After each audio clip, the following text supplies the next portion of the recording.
Do you appreciate that they are taking bold decisions that will assist us in the future, as the president said, and that regardless of that, you cannot discount the fact that, for example, we spoke about inflation a while ago, now at 3.8% from 23.8% in 2025, in 2024. Talk about the exchange rate, now also doing very well, or they've sustained it for a long period now. In December 2024, 14.7, now 10.65. These are real. Okay, so exchange rates, the CD is stable, but what is the effect? Are you putting in incentives that will create jobs, that would help with job creation?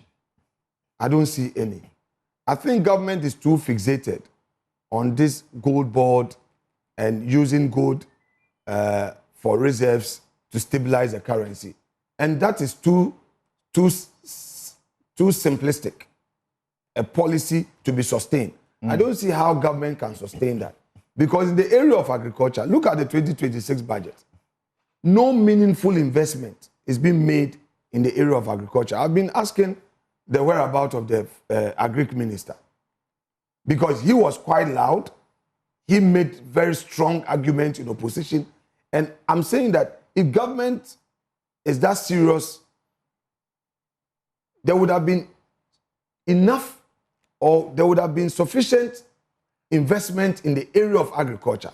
But they are fixated on this Goldbod thing, and all their energies are on Goldbod, abandoning other areas of the economy. They came to cancel the 1D, 1F. I've been asking the trade minister, what is the alternative policy? Look, Samson, I ask these because as a private sector person, these are the things that when I see, I can say, indeed, is driving economic growth.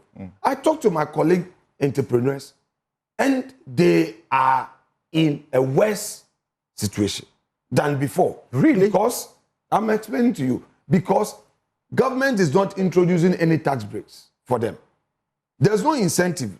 They should mention a single incentive for the private sector since they came into office.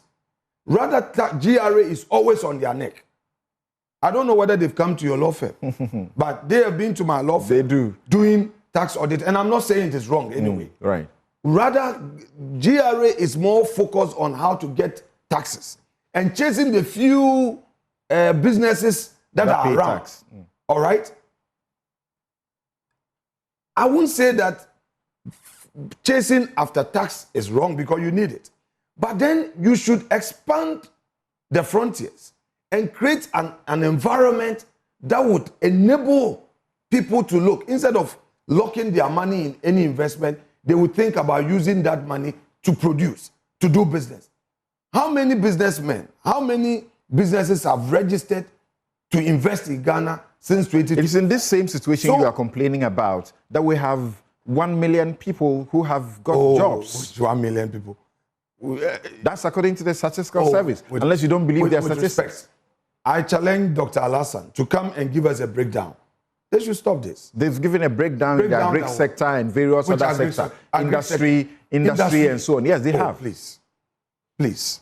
I want a debate with Dr. Alassane. Over 13,000 nurses have been employed. You are complaining about employment. Oh, but we have many more nurses who are complaining that they've not been employed. Check the numbers. There are many more who completed as far back as 2023. Teachers who have graduated, waiting for posting, that they've not posted them.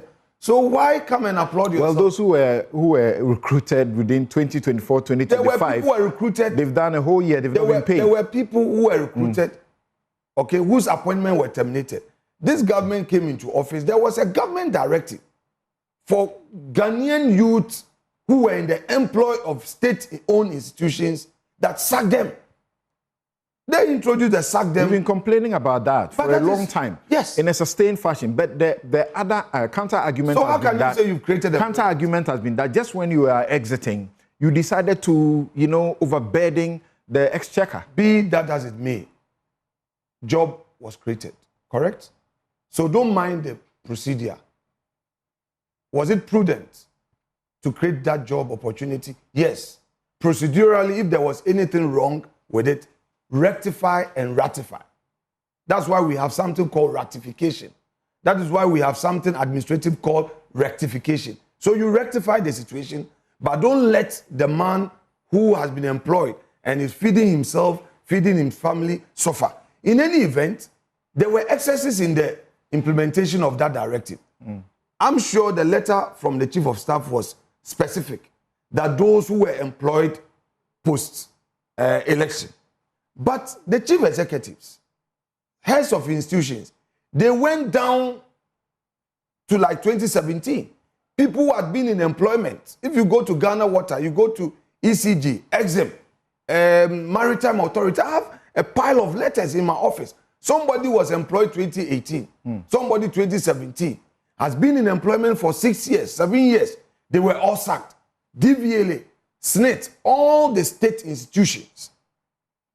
We're not talking about the mainstream civil service or public service, but those commercial institutions that are state-owned, they just went berserk, sacked all of them, and they are staying in the area of agriculture. How do you then say that you have created jobs? In the area of agriculture, 720,000 birds in the Konketenkete project have been distributed to 13,000 farmers. I'm sure Mr. President said that in jest. In jest? Yeah, I'm sure. That means each farmer got 55 birds. I'm sure Mr. President... If they are giving equally, each farmer got 55 birds. I don't know who put that in the speech, but, you know, these are pardonable offenses.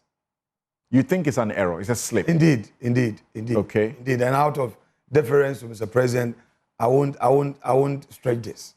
Because we are dealing with serious economic policy decisions, okay?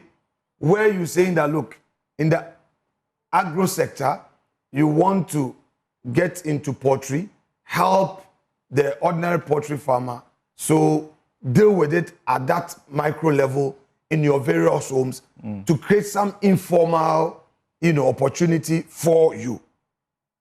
And you've not rolled it out, and you say, oh, there was some experiment of a sort.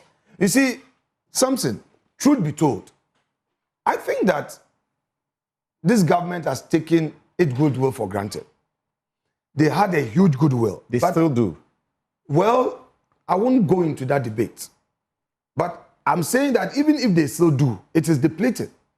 They are taking it for granted, and there is no serious action. Slogan.